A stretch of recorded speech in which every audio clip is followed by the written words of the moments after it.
Hello guys, I am Jasmeet and welcome to Blogging Unplugged Clips. On this channel, you will find bite-sized videos from our main channel, Blogging Unplugged. If you are not into those hour-long videos, then this channel is for you.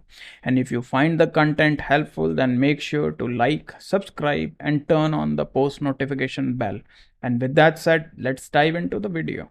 So the next change that we are going to discuss is the duotone effect that has been introduced in several of the media blocks. So these blocks include the site logo block, the featured image block, and the post author block. So what we are going to do here is I'm going to add a site logo block over here.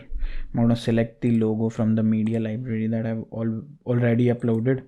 And then I'm going to click this option, the duotone option. And just with a click I can add a filter in case I have to select the colors. I have the requirements to select the color. Then I can go ahead and make these changes from here. I can select the color based on my requirements. Just go on and pick whatever color is that I want as per my requirements, and that's done. It's selected for the shadows, it's selected for the highlights. I can click the highlights here and I can select another option. So just to see this change, what we are going to do here is I'm going to go to 5.8.3. I'm going to see if the site logo block came with this option. I'm going to go to media library.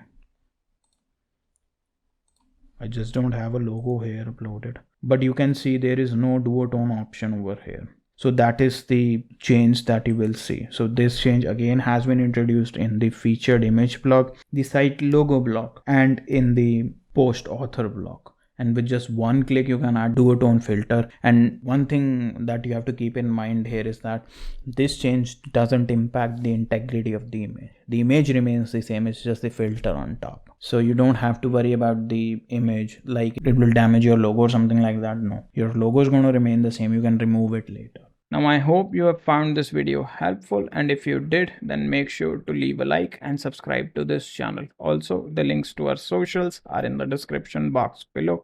Make sure to follow us on other platforms as well.